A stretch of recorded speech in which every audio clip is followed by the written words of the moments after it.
Bonjour et bienvenue dans une nouvelle vidéo. Aujourd'hui, on va parler d'un petit sujet pourtant très important si vous voulez vivre dans un fourgon agréable et lumineux, les découpes carrosserie. On va faire la lumière sur ce qu'il est possible de faire avec la cloison de séparation, ce qu'il est possible de découper sur son fourgon et je vais vous donner quelques astuces pour réaliser les ouvertures sans drama. Alors déjà, on va commencer par voir ce qu'il est possible de modifier ou découper dans son van, parce qu'aménager un van, c'est cool, ne pas mourir, c'est mieux. Petite précision, si vous effectuez des modifications sur la carrosserie, c'est mieux de demander une autorisation constructeur. C'est pas obligatoire, mais souvent les DREAL le demandent. Elles vont estimer qu'un dossier n'est pas complet si vous ne l'avez pas. Ça peut être pas mal aussi par rapport à votre assurance. Donc voilà, c'est pas obligatoire, mais c'est bien de le faire, ça coûte rien, faites-le. Tout d'abord, on va parler de la cloison de séparation. Il y a plusieurs cas de figure en ce qui la concerne. Premier cas de figure, vous souhaitez passer l'homologation VASP. Dans ce cas-là, vous pouvez faire ce que vous voulez à votre cloison. Vous pouvez la retirer, vous pouvez découper dedans, aucun souci. Deuxième cas de figure, vous ne souhaitez pas passer l'homologation VASP, vous souhaitez laisser votre véhicule en CTTE. Alors dans ce cas, encore deux cas de figure. Soit votre véhicule date d'avant 2012 et dans ce cas-là, vous pouvez enlever votre cloison de séparation, découper dedans, faire ce que vous voulez. Ou alors, votre véhicule date de 2012 ou après. Dans ce cas-là, vous ne pouvez pas retirer la cloison ni y faire des transformations. Vous devez laisser la cloison d'origine intacte si vous souhaitez garder votre véhicule en CTTE. Dans tous les cas, c'est quand même mieux de demander l'autorisation constructeur ou au moins de signaler vos modifications à votre assurance pour vous couvrir en cas de pépin. C'est pas une question légale, ça va plutôt être une question de se renvoyer la balle en cas d'accident, donc c'est mieux d'être couvert. Alors, comment retirer la cloison ? C'est facile. Votre cloison, elle va être fixée soit avec des boulons,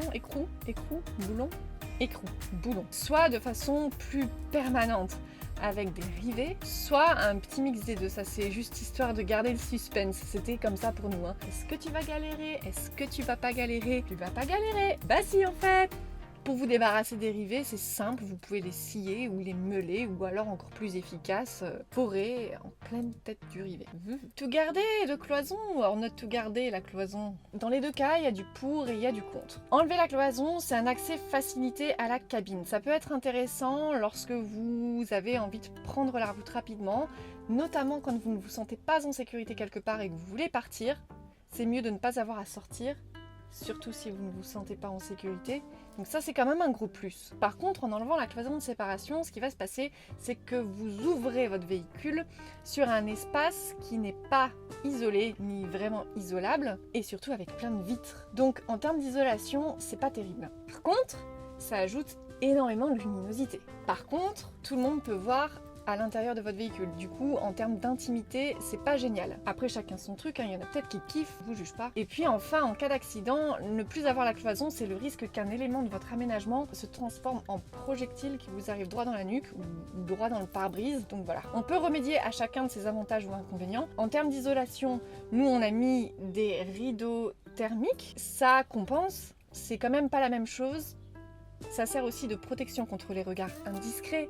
Évidemment, là encore, c'est une solution imparfaite, déjà parce qu'on les ferme que le soir. Maintenant, si vous décidez de garder la cloison et que vous voulez quand même certains des avantages de l'avoir enlevée, vous pouvez aussi percer une ouverture dedans, soit une fenêtre qui va amener de la luminosité, avec ou sans vitre d'ailleurs, ou même un passage, une porte qui va vous permettre de passer. Faites comme vous voulez.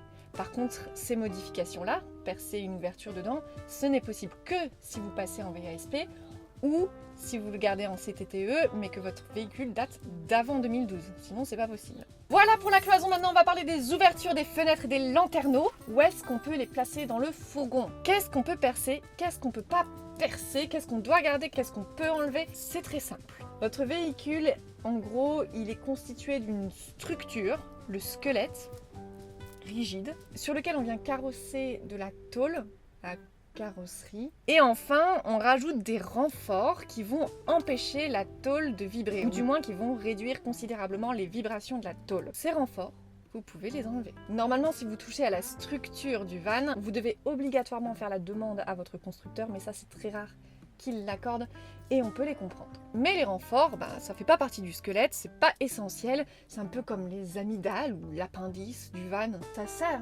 mais c'est pas essentiel.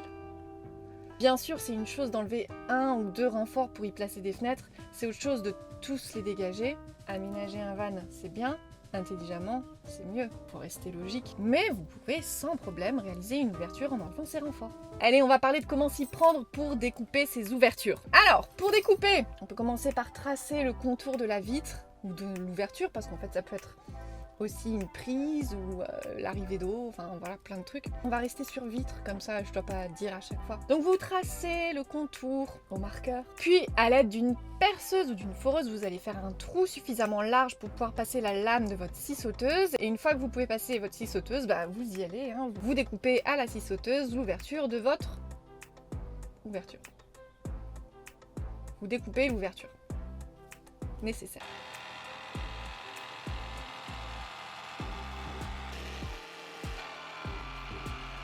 Alors j'ai vu que certaines personnes utilisaient une scie cloche pour les angles. Il faut avoir le bon diamètre. Nous personnellement on n'a pas fait ça, on a tout fait à la scie sauteuse, ça va très bien. En réalité tout ce qui coupe fonctionne, donc vous faites avec ce avec quoi vous vous sentez à l'aise. Donc vous le faites avec ce avec quoi vous êtes à l'aise. Oh là là. Faites-le avec l'outil de votre choix. Si vous voulez faire vos découpes à la tronçonneuse, ça risque d'être un peu brouillon, mais bon, libre à vous. Allez, quelques astuces pour que ça se passe bien. Déjà, quand vous tracez votre fenêtre, pas de niveau à bulle, s'il vous plaît. Il faut le faire par rapport au plancher de votre véhicule, parce que dans un van, rien n'est droit. Donc on s'en fiche du sol, surtout qu'en plus, ça se trouve, vous êtes sur un sol qui n'est pas droit. Vous mesurez par rapport au plancher, première chose. Maintenant, pour la scie sauteuse, déjà, il vous faut une lame qui est adaptée à la découpe de métaux, évidemment. Mais en plus, pour éviter de griffer votre carrosserie, vous pouvez scotcher le patin. Ensuite, troisième astuce, une fois que vous aurez commencé à découper, ça va commencer à trembler évidemment, puisque tout ce que vous avez coupé ne tient plus à la carrosserie, donc voilà, c'est pas stable. Donc là, l'astuce, c'est de venir scotcher ce que vous avez déjà découpé pour le remettre comme à l'origine et éviter que ça tremble. Et aussi éviter qu'au moment où vous avez fini de faire le tour, tout se casse la figure et que... Tu connais l'histoire de Zip, la scie sauteuse? Elle est pas drôle. Mais sérieusement, la scie sauteuse, c'est vraiment pas compliqué à utiliser. Même moi, je le fais, alors que tu me donnes une paire de ciseaux pour découper du papier cadeau, je suis en sueur. La vie de gaucher, c'est compliqué. Mais c'est vrai que si vous en avez jamais touché une de votre vie, je recommande quand même de s'entraîner peut-être un petit peu avant de vous attaquer à la carrosserie, juste pour voir comment elle réagit. Il faut la prendre en main. Bon, et puis évidemment, vérifiez une fois, deux fois, trois fois, soyez sûr avant de commencer à découper, parce que remettre la carrosserie, c'est pas forcément super évident. Bon, une fois que votre découpe est faite, vous allez avoir la tranche de la carrosserie qui est à nu, et ça, ce n'est pas peint. Donc il va falloir la peindre, la vernir, utiliser une peinture anti-rouille pour ne pas que ça rouille. Attention, c'est très tranchant. Donc maintenant, soit vous faites votre ouverture pour je sais pas quoi, soit si on continue à parler des fenêtres et des lanterneaux, vous allez devoir monter votre fenêtre ou votre lanterneau sur la carrosserie. Donc là, tous les systèmes sont différents et je voulais vous montrer de dehors. Il y a beaucoup de vent, donc je ne sais pas si ça va être possible. Mais bon, globalement, il faut savoir que la fenêtre, elle va avoir une certaine épaisseur, évidemment, qui n'est pas l'épaisseur de votre carrosserie. Donc il faudra mettre un petit cadre en bois, par exemple, que vous allez fixer à votre carrosserie et vous fixerez la fenêtre dessus. Il y a plusieurs systèmes, donc allez, je vais vous montrer. Du coup, une fenêtre sans complètement Allez, je taquine. Comme vous pouvez le constater, on a deux systèmes de fenêtres différents. Par exemple, ici, sur cette fenêtre, on a un cadre extérieur et intérieur. Ça, c'est des super fenêtres trop faciles. Et puis, par contre, de ce côté-là, il y a juste le joint qu'on a dû fixer sur l'ouverture. Donc, on a mis des petites lattes de bois, une en bas, une en haut et une de chaque côté. Et dans les coins, on est venu combler avec de l'XPS pour faire un peu l'arrondi. On a vissé ça dans la carrosserie et voilà, on a foutu le joint par-dessus. Pour les lanterneaux, évidemment, comme le toit est ondulé, il faut parfois aussi se mettre à niveau avec une petite planchette en bois. Mais bon, ça c'est du bon sens, c'est à vous de bidouiller, à vous de voir. Les serre-joints seront vos amis et aussi le mastic qui va vous servir à fixer le cadre extérieur et intérieur. Et ça, si j'ai vraiment un conseil à vous donner, c'est de prendre de la bonne qualité. Prenez du matériel de qualité, même si c'est 3 fois plus cher, ce sera toujours moins cher que de devoir recommencer. Personnellement, on vous conseille le Sika Automarine, il est spécialement conçu pour les lanterneaux. Et ça existe en 2 couleurs, en tout cas au moins blanc et noir, donc voilà. Et voilà, félicitations, vous avez percé une ouverture, vous avez fait votre fenêtre.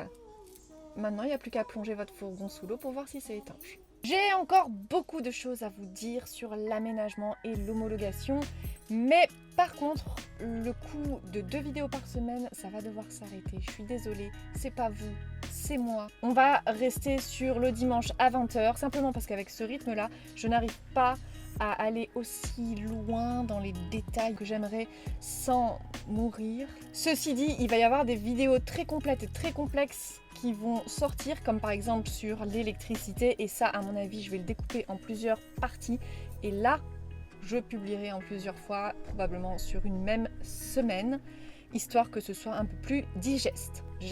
Mais aussi, c'est surtout que j'ai envie de m'éclater à fond sur les prochains sujets et on va faire des trucs trop cool. Je vais faire venir Vincent pour une petite expérience prochainement, ça va être sympa. Je vous dis rien, mais ça va être cool.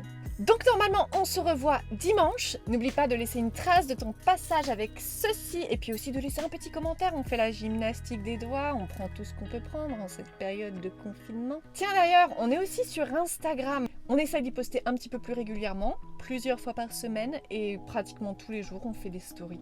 Tu es le bienvenu si tu veux nous rejoindre. Ça va Mika XX? C'était assez long? En tout cas, merci d'être toujours là, merci d'être aussi réactif avec vos j'aime, avec vos commentaires, c'est super. Vous êtes un petit peu les meilleurs quand même. Moi je vous embrasse et je vous dis à bientôt.